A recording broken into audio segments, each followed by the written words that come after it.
Welcome in set तैयारी दोस्तों। तो जैसा कि आपको पता होगा कि बीपीएससी को जो 3.0 जो एग्जाम होना था, ठीक है, पहले अगस्त में आया नोटिफिकेशन, बढ़िया पूरा पीडीएफ तैयार करके बोला गया। उसके बाद अब सडन न्यूज़ आ रही न्यूज़पेपर्स में जगह कि हो सकता है एग्जाम को मार्च में करा लिया जाए, फेब के मिड में हो सकता है आपका फॉर्म वगैरह आ जाए, बाकी मार्च के मिड या एंड तक में आपका एग्जाम हो जाएगा।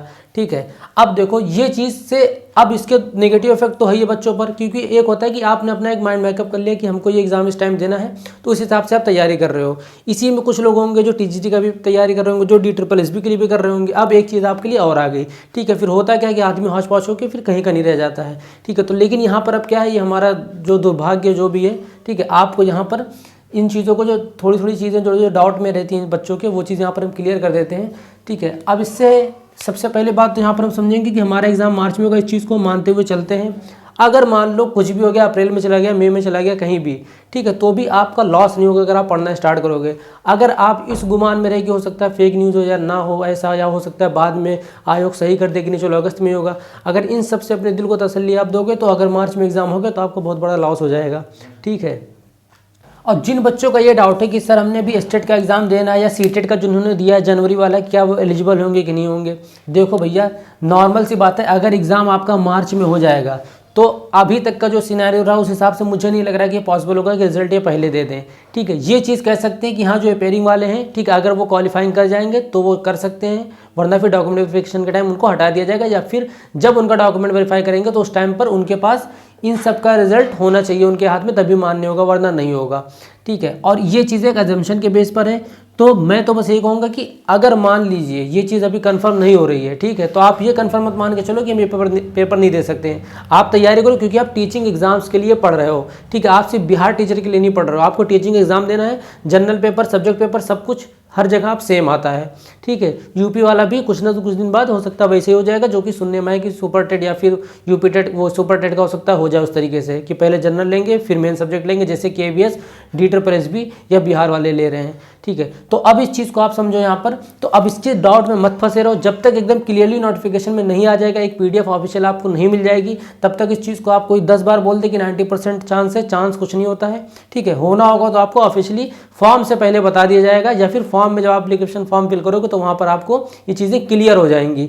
ठीक है, फिलहाल हम मान के चलते कि जिनका स्टेट या सीटेट क्लियर हो चुका है ऑलरेडी, ठीक है, उनको अगर इसके बाद आगे आपको देखना तो यहाँ पर देख सकते हैं आप कि सबसे पहली बात है जो एक PDF में आपने देखा होगा लिखा था वहाँ पर कि फीमेल्स कैंडिडेट के लिए ये था कि वो 82 मार्क्स पर भी क्वालिफाई हो सकती हैं। ठीक है, उनका वो चल जाएगा। लेकिन यहाँ पर देखो जो हकीकत ये है कि जो अदर स्टेट के होंगे, चाहे मेल हो चाहे फीमेल हो, ठीक है, आपका 90 ही आपका क्वालिफाइंग मार्क्स माना जाएगा, चाहे आप OBC कैटेगरी से हो चाहे SC/ST कैटेगरी से हो। ठीक है, बाद में आपको जाके वहाँ पर धोखा मिल जाएगा कि नहीं आपका 82 मार्क्स है तो डॉक्यूमेंट वेरिफिकेशन में आपको हटा दिया जाएगा, जैसा कि 2.0 वाले में सब हो चुका है। ठीक है, तो इसलिए यहाँ पर हम बता देते हैं कि जिनका 90 स्कोर है वो अपने आप को सेफ मान के चले, बाकी 82 वाले अदर स्टेट वाले एलिजिबल नहीं हो पाएंगे। अदर स्टेट का मतलब ये हो जाएगा कि जिस भी स्टेट का आपका एग्जाम होगा वहाँ पर आपको सीटेड चाहे पेपर 1 हो चाहे पेपर 2 हो, भैया आपका 90 मार्क्स ही क्वालिफाइंग माना जाएगा। ठीक है, इसीलिए कोशिश करो कि सीटेट का पेपर अगर एक बार क्वालिफाई भी हो गया तो दोबारा भी देते रहो, क्योंकि आगे चल के क्या पता फिर ये चीज़ बढ़ा भी दी जाए, जिस हिसाब से कंपटीशन बढ़ रहा है हर चीज़ में। ठीक है, अब इन सब चीज़ों से देखो होता क्या है, मुझे जहाँ तक मेरा ओपिनियन लगता है कि ये सब जानबूझकर ही चीज़ें करी जाती हैं। अब ये बताओ जिसको लगता है कि उसका एग्जाम अगस्त में होना होगा, ठीक है, आराम से तसल्ली से बैठा है, अचानक से न्यूज़ आ गई मार्च में, आधा कंपटीशन तो ऐसे ही खत्म। ठीक है, या तो कोई स्किप कर देगा या फिर लोगों की तैयारी इतनी अच्छे से नहीं हो पाएगी, तो ये चीज़ बहुत बेकार होती है। ठीक है, आपके पास इतने लोग हैं, ठीक है, उसके बाद भी आप ऐसी सब चीज़ों को एकदम कन्फ्यूज हो खुद ही कि कब करा लें पेपर कब ना करा लें। ठीक है, अपने फ़ायदे के लिए आप कुछ भी कर दो, लाखों लोग का ये क्या है, सबके लिए एक सहारे की तरह काम कर रहा था ना। ठीक है, सब अपने घर में सुन रहे हैं, कोई कहीं पर सुन रहा है, कोई कुछ कर नहीं रहा है कि यार ये निकल जाए इसके लिए तैयारी कर लें। ठीक है, कोई कहीं चांस नहीं लेना चाह रहा है, और एंड में आप आके ऐसी से न्यूज़ निकाल देते हो कि सब बच्चे भी परेशान, टीचर भी परेशान, सब परेशान हो जाते हैं। ठीक है, तो इन सब चीज़ों से जाहिर सी बात है हम पर ही इफेक्ट पड़ेगा। ठीक है, आप पर, हम लोग पर इफेक्ट पड़ेगा इसका। ठीक है, लेकिन अब यहाँ पर हम जो चीज़ कर सकते हैं, जो हमारे हाथ में कि हम तैयारी कर सकते हैं, जैसे अगर हमको 4 महीने मिलता हम 2 महीने में हो सकता है कर ले जाएं। तो वही बात है यहाँ पर, अगर मार्च में आपका आ जाएगा आप अभी से तैयारी करना स्टार्ट कर दो, अगर आप बिहार के लिए कर रहे हो। ठीक है, जहाँ से भी पढ़ रहे हो आप पढ़ते रहो, जो भी चीज़ें आप एक बार जाकर प्ले लिस्ट में देख लेना, अगर वहाँ आपको कुछ काम का मिलेगा तो वहाँ से पढ़ लेना, वरना जहाँ से जो आप पढ़ रहे हो आप पढ़ते रहो। ठीक है, वो चीज़ नहीं रुकनी चाहिए आपकी, परेशान होने से कोई फ़ायदा नहीं है। तो अदर स्टेट की यहाँ पर ये बात हो गई है। अब यहाँ पर देखो हम समझ लेते हैं एलिजिबिलिटी क्या होती है, क्योंकि ये एग्जाम किसके लिए होगा, 1 to 5 मतलब पीआरटी के लिए भी होगा, 6 to 8 जिसको मिडल बोलेंगे मिडल टीचर के लिए भी होगा, उसके बाद आपका 9, 10th और 11, 12th के लिए भी होगा। सबका क्या क्या पैटर्न है, ठीक है, कहाँ नेगेटिव मार्किंग है, क्या क्वालिफाइंग मार्क्स है, कट ऑफ क्या जा रहा है, ठीक है, इन सब चीज़ों को यहाँ पर हम बारी बारी समझते हैं। एक बढ़िया सा चार्ट बनाएंगे, क्योंकि डिजिटल बोर्ड तो है नहीं तो थोड़ा टाइम लगेगा। अब देखो यहाँ पर अगर हम बात कर लें, ठीक है, हर एक चीज़ यहाँ पर आपको क्लियर कर देंगे भाई, ठीक है। यहाँ पर देखो हम समझते क्या है, पीआरटी जो आपका 1 to 5 के लिए होगा, उसके लिए आपका जो एलिजिबिलिटी होगी डीएलएड प्लस सीटेट 1 होना चाहिए, ठीक है। अब यहाँ पर इंटर ग्रेजुएशन पीजी से नहीं लिख रहे हैं, क्योंकि इतना तो बेसिक आपको पता ही है। मिडल जो 6 to 8 के लिए होगा, उसके लिए आपका जाहिर सी बात है ग्रेजुएशन प्लस बीएड और प्लस सीटेट का पेपर 2 क्लियर होना चाहिए, मतलब 90 नंबर होना चाहिए दोनों पेपर में, ये चीज़ याद रखना आप, ठीक है। बीएड का अगर हम बात करें तो आपका स्टेट 1, ठीक है, स्टेट 1 ये जो बिहार में होता है, इसको सुपर टेट में समझना है, ये जो बिहार का पेपर होता है, ठीक है, उस स्टेट का टेट वाला जो पेपर होता है वो पेपर 1 आपका क्लियर होना चाहिए टीजीटी के लिए, ठीक है। अब यहाँ पर देख लेते हैं हम, जो बीएड है यहाँ पर किसमें, पीजीटी में, इसमें भी आपका पीजी मांगेगा और प्लस स्टेट पेपर 2, ठीक है। बिहार स्टेट के लिए जो सीटेट और इन सब के लिए जो क्वालिफाइंग होगा वो वही रहेगा जो ओबीसी एससी एसटी वाला चलता है, जैसे हमारे यूपी में चलता है, क्योंकि वो उनका स्टेट है, उनको वहाँ पर पेपर देना है, तो उनके लिए 82 भी चल जाएगा, 90 भी चल जाएगा जो जनरल होंगे, ठीक है। लेकिन अदर स्टेट के लिए, जो अदर स्टेट से जा रहे हैं बिहार में एग्जाम देने, उनके लिए 90 ही चलेगा, ठीक है, सीटेट की अगर हम बात करें तो। अब यहाँ पर अगर हम देखते हैं कि पेपर एग्जाम पैटर्न क्या होगा, तो लैंग्वेज 33 नंबर की आएगी, मतलब हिंदी इंग्लिश, ठीक है, या फिर एक मेन अगर आपकी हिंदी होगी तो इंग्लिश का था, उर्दू बंगाली जो भी वहाँ पर चलती है, ठीक है, उस हिसाब से सिलेबस का कंप्लीट अगर आपको चाहिए होगा तो आप मैसेज कर देना या कमेंट कर देना, हम टेलीग्राम पर ग्रुप में वहाँ पर हम भेज देंगे, ठीक है, और ज्वाइन कर लेना, टेलीग्राम का डिस्क्रिप्शन लिंक वगैरह में है, ठीक है। ये सब चीज़ें आप अपने एंड से कर लो, आप ही का फ़ायदा होगा यहाँ पर, ठीक है, बस मेहनत हम करेंगे, तो चैनल को सब्सक्राइब वगैरह लाइक वगैरह जो मनो कर लो आप। लैंग्वेज यहाँ पर देखो 30 की हमारा। अब देखो मेन यहाँ पर जीएस का जो पेपर होगा जनरल साइंस, जिसमें आपका साइंस हिस्ट्री वगैरह, ठीक है, मैथ्स रीजनिंग ये सब चीज़ें आ जाएंगी, 120 नंबर का होगा, ठीक है। और लैंग्वेज इसमें भी है आपका कौन सा है, मिडल वाला हो गया।